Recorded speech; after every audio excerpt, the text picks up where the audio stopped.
तो नमस्कार दोस्तों, स्वागत है आप सबका आपके अपने भौतिक लोक में। और मैं हूं आसिफ दीक्षित, एक बार फिर से हाजिर हूं आपके समक्ष आज की नई कहानी लेके। रात के 9 बज गए हैं और 9 बजे का जो समय है ये समय होता है कहानियों का। हम लोगों ने एक छोटी सी, कह सकते हैं कि हम लोगों ने एक छोटी सी कहावत सुन रखी है। कहावत क्या है? Everything is fair in love and war. सुना है ना, सबने सुना है। Everything is fair in love and war. मैं 100% तो नहीं मानता कि everything is fair in love and war, but yes, एक छोटी सी बात है कि everything is fair in genuine love and in genuine war. Genuine war का मतलब यह है कि if a war is against अधर्म, अधर्म सुना, धर्म के साथ या धर्म के हित में किया जाने वाला प्रत्येक युद्ध, प्रत्येक वार, मेरे हिसाब से वो क्या है, वो एक जेन्युइन वार है। And everything is fair to protect your धर्म। ये शिक्षा हम लोगों को, हमने नहीं, ये शिक्षा हम लोगों को श्रीमद् भगवत गीता में भगवान श्री कृष्ण ने भी दी। उन्होंने कहा कार्य का होना या पाया जाना ही आवश्यक है। ये मैटर नहीं करता, ये कतई मायने नहीं रखता है कि उसमें, उस धर्म का कार्य करने में आप किन चीजों की आहुति दे रहे हो। अगर आप अपने समय का, अपने यश का, अपनी कीर्ति का, अपने धन का, किसी भी प्रकार की किसी भी चीज का आप बलिदान दे रहे हो, लेकिन वो बलिदान अगर धर्म के लिए है, धर्म की रक्षा के लिए है, तो फिर वो जायज है, वो फेयर है। ये बात तब की है। आज की कहानी हम लोग आते हैं अपनी कहानी पे, क्योंकि बहुत ज़्यादा भूमिका बांधने में हम देखते हैं समय बहुत ज़्यादा हो जाता है। 15-20 मिनट से एक्स्ट्रा समय ठीक नहीं है कहानियों के लिए, और ऑडियंस को भी प्रॉब्लम होती है, आप लोगों को भी प्रॉब्लम होती है। तो शुरुआत करने कहानी की। सतयुग में हम लोगों ने सुन रखा है, ऐसा जनश्रुति है और पुराणों में हमारे लिखा भी है कि पहले देवासुर संग्राम हुआ। देवासुर संग्राम में बहुत सारे राजाओं ने, यहाँ तक कि पृथ्वी लोक में जो राजा थे, पृथ्वी लोक के भी बहुत सारे राजाओं ने, जो सूरवीर प्रतापी राजा थे, उन राजाओं ने भाग लिया। तो उन देवासुर संग्राम में देवताओं की तरफ से युद्ध करने के लिए एक महाराजा गए थे। उनका नाम था महाराजा मुचकुंद। इक्ष्वाक वंश के राजा थे, और इक्ष्वाक वंश वही वंश है जिसमें भगवान राम ने, भगवान दिलीप ने, राजा मानधाता ने, और महाराजा रघु ने, महाराजा पृथ ने, बहुत सारे, मतलब एक नहीं बहुत सारे राजाओं ने, महाराजा दशरथ ने, और उन्हीं के जो है महाराजा अज ने, और उनके वंशज फिर भगवान श्री रामचंद्र ने, मर्यादा पुरुषोत्तम रामचंद्र जी, और फिर लक्ष्मण जी, फिर भरत जी, शत्रुघ्न जी, और फिर उनके पुत्र पौत्र, है ना। तो उन लोगों ने जन्म लिया। तो महाराजा मुचकुंद जो थे वो इक्ष्वाक वंश के राजा थे। उन्होंने देवासुर संग्राम में युद्ध लिया। देवासुर संग्राम चला, चलते चलते चलते चलते क्या हुआ, देवासुर संग्राम का जो परिणाम हुआ वो देवताओं के पक्ष में गया। देवता बड़ा प्रसन्न हुए। प्रसन्न होने के बाद वो सब आए और आप बैठे 2-4 दिन तक, 2-4 दिन कह लेंगे या कुछ थोड़े समय तक, उन लोगों ने फिर अपने जो है किए गए कृत्यों पर बातचीत की। फिर हुआ ये कि जब थोड़ा समय गुजर गया, बीत गया, तो फिर महाराजा मुचकुंद से कहा कि जो है, महाराजा मुचकुंद ने उनसे कहा, भगवान श्री स्वर्ग के, या कह सकते हैं कि हमारे स्वर्ग लोक के जो अधिकारी हैं, देवताओं के जो राजा हैं, महाराज इंद्र से, कि इंद्र भगवान ऐसा है कि अब युद्ध तो कंप्लीट हो गया, जो हम लोगों का कार्य था वो भी पूर्ण हो गया, अब हम जाना चाहते हैं। इंद्र भगवान ने कहा कहाँ जाना चाहते हो? मुझको ने कहा जाना कहाँ, एक ही जगह जहाँ लोग जाना चाहते हैं। काम कंप्लीट होने के बाद दिन भर हम लोग कहाँ रहते हैं? बाहर रहते हैं, कुछ काम करते हैं। काम धंधा करने के बाद शाम होती तो एक चीज़ की याद आती है, वो है घर। तो महाराजा मुचकुंद ने कहा कि ऐसा है भगवान जी, आपका जो कार्य था हमने यथासंभव पूर्ण किया, कंप्लीट किया, अब हमको अपने घर जाना है।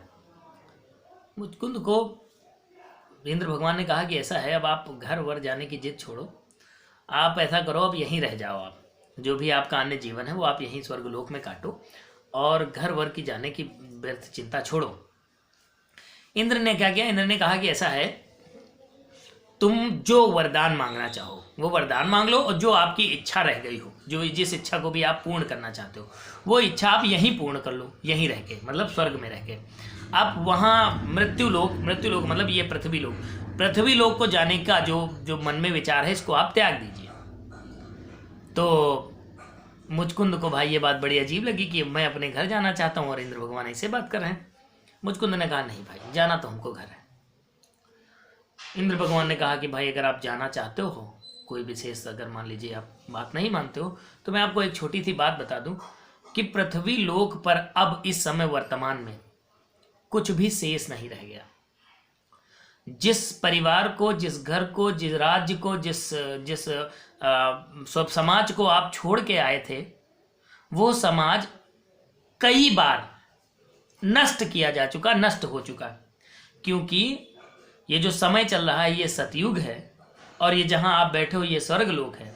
और स्वर्गलोक जिस भी ग्रह पे होगा, हम लोग ये जानते हैं फिजिक्स वाले हैं कि हर एक ग्रह का अपना अलग रेवोल्यूशन टाइम पीरियड होता है। और on the basis of revolution time period हम लोगों के यहाँ क्या है, समय की माप होती है। और समय का निर्धारण, सत्र के चक्र का निर्धारण, ये सब किसके अनुसार होता है, उस प्लैनेट या उस ग्रह के अनुसार होता है। तो उन्होंने कहा इस ग्रह पे, जिस ग्रह पे आप अभी हो वर्तमान में, इस ग्रह पे जो समय का चक्र है वो अत्यंत तीव्र है। जब यहाँ का एक दिन गुजरता है तो वहाँ पृथ्वी पे कई पीढ़ियाँ गुजर जाती हैं। और यहाँ आप इतने दिन तक रहे हैं, इतने दिन तक आपने यहाँ जो है आपने निवास किया है, इतने दिन तक आपने युद्ध लड़ा है, और युद्ध में बहुत सारी पीढ़ियाँ ऐसी थी जो बीत गई हैं।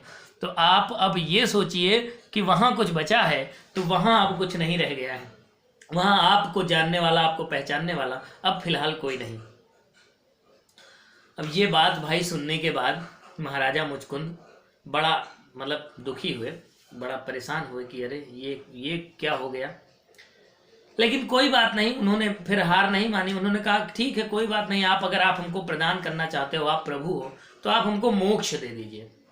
मोक्ष कह सकते हैं एक स्टेट होती है, एक लेवल होता है, एक स्टेटस होता है, एक स्थिति होती है, जहां से फिर जीवन और मरण का जो क्रम है वो खत्म हो जाता है। व्यक्ति के जीवन मरण का क्रम खत्म हो जाता है। फिर व्यक्ति ना पैदा होता है, ना जन्म लेता है, ना मरता है, ये सब काम कहानी खत्म। तो इंद्र ने अपने हाथ खड़े कर लिए। इंद्र ने कहा कि ऐसा है कि ये तो मैं नहीं दे सकता, बाकी तो सब कुछ दे सकता हूँ, मैं केवल जीवन और मरण ये नहीं दे सकता। तो महाराज मुचकुंद ने क्या किया कि जो है कहा कि तो फिर मैं अब क्या करूं, मेरी आपसे एक प्रार्थना है कि मैं युद्ध करके अत्यंत थकान महसूस कर रहा हूं, बहुत ज्यादा थक गया हूं और मैं अब सोना चाहता हूं। तो मुझे कोई ऐसी जगह प्रदान कीजिए जहां मैं जाऊं और जाने के बाद आराम से सो जाऊं, मुझे कोई डिस्टर्ब ना करे। दूसरी चीज यह है कि मेरी निद्रा में कोई किसी प्रकार का भंग न डाले। मैं अनंत काल तक सोना चाहता हूं, यानी नींद लेना चाहता हूं। मुचकुंद ने कहा चलो, महाराजा इंद्र ने कहा कि चलो ठीक है, आप अगर सोना चाहते हो तो तथास्तु, आपको कोई भी किसी भी परिस्थिति में नहीं जगाएगा। आप एक विशिष्ट पर्वत है हिमालय की गोद में, आप वहां जाइए और वहां पे आप अपने हिसाब से, शायद उस मंदराचल पर्वत या क्या नाम था, मुझे विशेष नाम नहीं याद है, आप उस पर्वत पे जाइए, उसमें एक गुफा है और उस गुफा में जाके आप आराम कीजिए, आप सोइए। यदि किसी ने बलपूर्वक आपको जगाने का प्रयत्न किया तो वो आपके आंखों से, नेत्रों से निकलने वाले प्रकाश से जल कर राख हो जाएगा तुरंत। ये वरदान दे दिया मुचकुंद को। किसने? महाराजा इंद्र ने वरदान देने मुचकुंद अपना चले गए आराम से वहां अपने निवास स्थान, निवास क्या कह सकते हैं, अपने रेस्ट वाले स्थान को, और उस गुफा में पहुंचे। गुफा में पहुंचने के बाद वो सो गए। अब इधर कहानी आती है कि इधर पृथ्वी लोक जो था, यहाँ पे भैया समय बदल गया। समय बदल गया तो आ गया है द्वापर युग। वो सतयुग की बात थी। और ये कौन सा युग चल रहा? ये है युग द्वापर युग। और हम लोग जानते हैं कि द्वापर में भगवान श्री कृष्ण जी का जन्म हुआ। और कृष्ण जी का जो जन्म हुआ वो क्यों हुआ? जन्म हुआ दुष्टों का संहार करने के लिए। यदा यदा हि धर्मस्य ग्लानिर्भवति भारत भारत अभ्युत्थानम धर्मस्य तदात्मानं सृजाम्यहम्। तो अब जो क्रम था दुष्टों के संहार का, वो उन्होंने वहीं से शुरुआत तो वहीं से कर दिया था। कहाँ से? गोकुल से पैदा हुए थे, इतने बड़े थे। और कगासुर, बाकासुर, अघासुर, मेनकासुर, धेनकासुर, मतलब कितने असुर मार दिए, पता नहीं कितने असुर मार दिए। तो शुरुआत तो उन्होंने वहीं से कर दी। यानी जैसे वीरेंद्र सहवाग आते थे, आते ही पहली गेंद से चौवा पहली गेंद पर चौवा। और वैसे ही जो भगवान श्री कृष्णचंद्र जी थे वो पृथ्वी पर जैसे ही आए और आने के बाद बस शुरुआत कर दिया। मारना पीटना। भगवान रामचंद्र जी को तो फिर 14 साल का इंतजार करना चाहिए पड़ा, 12-14 साल का, कि वो विश्वामित्र जी आए, उनको लेके गए वहाँ पे अपने कुटिया की रक्षा सुरक्षा के लिए। लेकिन इनको इसकी ज़रूरत नहीं पड़ी, बाबा आए बैटिंग शुरू। थोड़े दिन में क्या हुआ कि जब महाराजा कंस का हत्या हो गया, मर्डर निकल रहा मुंह से, महाराजा कंस को जो है जब भगवान श्री कृष्ण जी ने मार दिया, तो कंस के जो ससुर थे महाराज जरासंध जो है वो इस बात से बहुत परेशान हुए कि हमारे दामाद को किसी ने मार दिया और वो हमारा परम शत्रु है। तो महाराज जरासंध ने कई बार फिर कृष्ण से युद्ध किया मथुरा को अपने कब्जे में लेने के लिए, और कई बार, 1 बार 2 बार 3 बार 4 बार 5 बार 6 बार महाराज जरासंध कई बार हारे। महाराज जरासंध कौन है? कंस के ससुर। इस बात से महाराज जरासंध बड़ा हताश, और जब कई बार युद्ध हार गए तो बड़ा हताश हुए। अब महाराज जरासंध के एक मित्र थे, वो मद्र देश के राजा थे। कहाँ के? मद्र देश के राजा थे। उनकी बहन थी माद्री, और वो महाराजा पांडु की पत्नी थी, द्वितीय पत्नी, यानी कुंती जो थी, अर्जुन नकुल सहदेव युधिष्ठिर भीम की मम्मी कुंती। तो कुंती माद्री की सौत थी, और माद्री का जो भाई था उनका नाम था महाराजा शल्य। क्या नाम था? महाराजा शल्य। और वो मद्र देश के राजा थे। और वो मद्र देश के राजा जरूर थे पांडवों के रिश्तेदार, यानी पांडवों के कह सकते हो मामा थे, लेकिन वो महाराज जरासंध के परम मित्र थे। किसके? महाराज जरासंध के परम मित्र थे। अब महाराज जरासंध को जब बहुत हताश देखा तो शल्य ने क्या किया? शल्य ने उनको मोटिवेट किया। शल्य ने उनको एक योजना बनाई कि मैं एक ऐसे शख्स को जानता हूं, मैं एक ऐसे राजा को जानता हूं, मैं एक ऐसे सम्राट को जानता हूं जिसको ये वरदान है, महर्षि गार्ग्य मुनि थे, उनका संतान है, और उस राजा को ये वरदान है कि उसे शस्त्र द्वारा कतई किसी भी अस्त्र शस्त्र से मारा नहीं जा सकता। और दूसरा वरदान है कि जो भी उसके समक्ष आएगा उसकी आधी शक्ति उसके पास आ जाएगी। आप एक बार उससे प्रार्थना कीजिए, अगर वो आपके पक्ष में आके श्री कृष्ण से लड़ता है, श्री कृष्ण जी से युद्ध करता है, तो आपकी जीत एकदम निश्चित है और फिर मथुरा पर आपका कब्जा हो जाएगा। अब ये बात जब जरासंध सुनता है तो जरासंध के अंदर एक नई स्फूर्ति, एक नई ऊर्जा आती है, नई ऊर्जा आई। जरासंध भाई जाता है। राजा का नाम था, यवन देश का राजा था, गार्ग मुनि का पुत्र था, और नाम था काल यवन। क्या नाम था? काल यवन। तो काल यवन के पास भाई पहुंचते हैं और रिक्वेस्ट करते हैं जरासंध जी। साथ में शल्य भी जाते हैं, अपना पुराना परिचय देते हैं कि हम लोग जो है फलाने फलाने राज्य के राजा हैं। अरे कहें जाने तो हम है मधुरा नहीं। और काल यवन कहता है कि चलो ठीक है, देखते हैं, अगर वो सच में वीर है तो मैं भी उससे लड़ना चाहता हूं, क्योंकि काल यवन के समक्ष कोई टिकता था नहीं। अब समस्या ये थी कि काल यवन लड़े किससे? अच्छा, उसके बाजुएं जो थी वो एकदम चर्रा रही थी, उसको लग रहा था कोई मिले जिससे युद्ध करें। तो महाराजा जरासंध का न्योता सुनकर, निमंत्रण सुनकर काल यवन एग्री करता है और कहता है ठीक है, हम आपकी तरफ से युद्ध लड़ेंगे। काल यवन वहां से चल देता है। थोड़ा समय बीतता है, थोड़े समय में काल यवन पहुंच जाता है मथुरा नगरी के द्वार पे। अब मथुरा नगरी इस समय कब्जे में है किसके? महाराजा उग्रसेन के। उग्रसेन थे कंस के पिताजी, और राज्य जो संभाल रहे हैं वो भगवान श्री कृष्ण जी संभाल रहे हैं, अपरोक्ष रूप से, प्रत्यक्ष रूप से नहीं, परोक्ष रूप से, और उसी राज्य में रह रहे हैं। जब महाराज जरासंध के कहने पर काल यवन आ गया द्वार पर और उसने सूचना पहुंचाई कि मैं श्री कृष्ण को युद्ध के लिए ललकार रहा हूं। यह बात जो है, जो श्री कृष्ण जी के चाचा थे, काका थे, ताऊ थे, महाराज अक्रूर जी, इन्होंने जब ये सूचना पाई तो ये जाके श्री कृष्ण जी से सूचना दिए कि ऐसा है कि आपको ये युद्ध के लिए ललकार रहा है, काल यवन है। श्री कृष्ण जी ने जब देखा कि काल यवन आया है तो काल यवन को जीतना तो भाई असंभव है, कि इसको वरदान है कि किसी शस्त्र से मरेगा नहीं। और भगवान कृष्ण के पास एक पेटेंट हथियार सुदर्शन चक्र, कि वो अगर चल गया तो वो अंतिम हथियार है, लेकिन अब उसको वरदान है कि वो हथियार से नहीं मरेगा। कृष्ण भगवान सोचने लगे और उनके दिमाग में एक आइडिया आया। क्या आइडिया आया? वही everything is fair in genuine love and genuine war. Everything is fair in genuine love and genuine वार।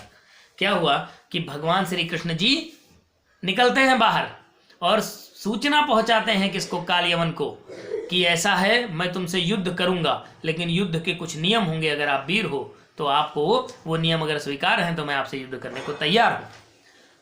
काल यवन कहता ठीक है, किसी भी परिस्थिति में युद्ध करो। तो उन्होंने कहा युद्ध दो सेनाओं के बीच में नहीं होगा, युद्ध मेरे और आपके बीच में होगा, तीसरा कोई नहीं आएगा। कालीवन ने कहा स्वीकार। भाई कृष्ण भगवान बाहर निकल आए। बाहर निकल के आए, दरवाजा खोला गया मथुरा की जो नगरी थी उसका, और वो उस दरवाजे से बाहर निकल के आए किले से, और बाहर आके सेना के समक्ष खड़े हुए देखा अच्छा सेना खड़ी है एकदम सामने, म्लेच्छ नगर के नगर वासियों की या म्लेच्छ नगर के सिपाहियों की। कृष्ण भगवान कहते हैं कि अगर हमको और आपको ही युद्ध करना है तो आप अपनी सेना को मना करो, हम अपनी सेना को मना करेंगे कि सेनाओं में से कोई भी हम हारे या आप हारे कोई बीच में नहीं आएगा। उन्होंने कहा ठीक, नहीं आएगा, मना कर दिया। कालीवन भी बलवान था क्योंकि उसको अपनी शक्ति पर भरोसा था कि कोई जीता नहीं सकता है, जो सम्मुख आ गया उसका आधा बल उसका। अब उसको क्या पता कि भगवान श्री कृष्ण जी दिमाग में कोई और प्लानिंग लेके घूम रहे हैं। भैया त्रयंबकेश्वर कह सकते हो, त्रैलोकेश्वर आदमी, पूरे त्रिलोक को अपने दिमाग में रखने वाले व्यक्ति नहीं भगवान, और उनके दिमाग में क्या चल रहा कोई जान नहीं सकता। और उन्होंने उनकी मौत का सिस्टम कहीं अलग सेट किया था कालीवन की। कालीवन भाई मान जाता है। अब कृष्ण भगवान कहते हैं हाँ अब हमारा आपका युद्ध होगा, लेकिन युद्ध यहाँ नहीं होगा। कालीवन कहा कहाँ युद्ध होगा?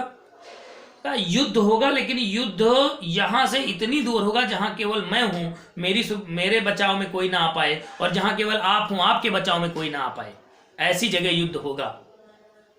भगवान श्री कृष्ण उसको घुमाए बातों में और घूम गया। उसने कहा चलो चलते हैं। अब भगवान श्री कृष्ण जी आगे आगे चलते हैं मैदान छोड़ के, और यह कालीवन पीछे पीछे चलते चलते चलते चलते चलते चलते तमाम 1 कोस 2 कोस 4 कोस 10 कोस 15 20 25 100 150 कोस निकल गए।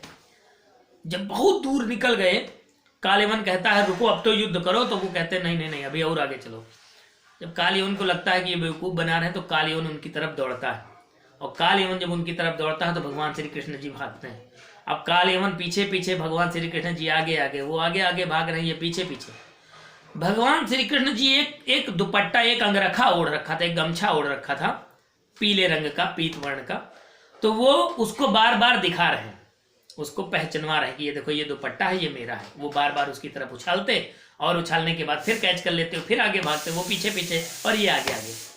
भागते भागते भागते भागते भागते भागते भगवान श्री कृष्ण जी कहाँ पहुंचते हैं? उसी गुफा में जहां मुचकुंद जी सो रहे थे। कौन सो रहा था? मुचकुंद जी सो रहे थे। अब जब गुफा के अंदर जाते हैं, उधर से पीछे जो है ये कालीवन भी पहुंचता है। गुफा में जैसे पहुंचे, मुचकुंद जी को देखा, भगवान श्री कृष्ण जी प्रसन्न हो गए। उनको लगा कि सिस्टम बेटा तुम्हारा सेट हो गया। किसका? कालीवन का। अपना जो दुसाला, जो दुपट्टा लिए थे पीत वर्ण का, पीले रंग का, वो दुपट्टा उड़ा दिया किसको? मुचकुंद जी को। वो आराम से सो रहे थे और अपना गए पीछे छुप के बैठ गए। अब सोचो, तीनों त्रिलोक का स्वामी है और वो पीछे दुबक कर बैठा है। क्यों? क्योंकि एक से युद्ध जीतना है। अब ये फेयर नहीं तो ये क्या है? ये फेयर नहीं तो और क्या है? लड़ना है तो सम्मुख लड़ो, सामने लड़ो, लेकिन नहीं, बात यह है कि अपना युद्ध है और हमें जीतना है। It doesn't matter what is the methodologies accepted by me, the matter is either way one और नॉट। तो हम जीत रहे हैं या नहीं जीत रहे, मैटर ये करता, जीत मैटर करती है, बाकी कुछ मैटर नहीं करता। कालीवन आता है, अपने होश को खो चुका होता, क्योंकि इतना दौड़ चुका होता है कि उसको ये होश नहीं रहता कि कौन लेटा, कहाँ लेटा, और आदमी अगर लेटेगा तो क्या मेरे सामने लेट जाएगा, वही अपना दुपट्टा ओढ़ के। ये सब सोचने समझने की क्षमता उसके अंदर उस समय नहीं थी, क्योंकि व्यक्ति जब क्रोध में होता है तो क्रोध में सबसे पहले उसका दिमाग भ्रष्ट होता है। हुआ क्या? वो आया और 2 3 4 5 लात गच गच मारी। किसको? मुचकुंद जी को। मुचकुंद जी एक बार तो करमराए, क्या समस्या हुई गई। जब 5 6 7 8 9 लात पड़ गई जल्दी जल्दी, मुचकुंद जी जगे। जगने के बाद बोला, कौन है वो दुष्ट जिसने मुझे जगाया? मुचकुंद जी का इतना बोलना था कि अब आग सामने खड़े कालीवन, उनको समझ ना आए ये कौन है। जैसे ही मुचकुंद जी खड़े होते हैं, उठ के बैठते हैं और अपने ऊपर से वो दुपट्टा जो पीत वर्ण का था वो हटाते हैं, तो सामने दिखता है कालयवन, और कालयवन के शरीर पर उनके नेत्र से उत्सर्जित प्रकाश की किरण जैसे पड़ती हैं, वो भैया इंफ्रारेड रेडिएशंस थी जो किरणें निकली थी, भर भर भर भर भर भर भर भर भर भर पूरा कालयवन वहीं जल के 100-200 ग्राम मिट्टी के एक ढेर में कन्वर्ट हो जाता है और काल यमन की लीला वहीं संपन्न हो जाती है। बोल वृंदावन बिहारी लाल की जय। और इस तरह से काल यमन का अंत करते हैं भगवान श्री कृष्ण चंद्र जी। अब यहाँ सीखने वाली बात यह है कि क्या कृष्ण जी से भी बलवान कोई और संभव है? क्या उनके चक्र सुदर्शन से भी बड़ा कोई हथियार है? नहीं। लेकिन उन्होंने भी मौका पड़ने पर, समय पड़ने पर थोड़े दिन के लिए रण त्याग किया। थोड़े समय के लिए उन्होंने अपनी बेइज्जती सहनी उचित समझी कि लोग बोलेंगे रण छोड़ है, ये भाग गए थे। लेकिन उन्होंने ये संभव नहीं समझा कि मैं इसके समक्ष जाऊं और ये दुष्ट जो है, जो अधर्म के साथ युद्ध करने आया है, ये अधर्म को जिताए, अधर्म को विजयी कराए और धर्म का पक्ष जो है वो झुका रह जाए। तो धर्म ज्यादा जरूरी है हमारी, आपकी, किसी भी की यश कीर्ति ये सब कतई मैटर नहीं करता। तो मैटर क्या करता है? Only and only victory matters. केवल और केवल जीत मायने रखती है, बाकी कुछ नहीं। जीतने वाले को सब याद रखते हैं, हारने वाले को कोई याद नहीं रखता। ये कोई नहीं सुनता या ये कोई नहीं सोचता कि इसने जीतने के लिए क्या किया या वो हारा कैसे। ये मैटर नहीं करता। मैटर ये करता जीत हुई या नहीं, जीतना है या नहीं, बताना हमको कमेंट करके। जय राम जी की।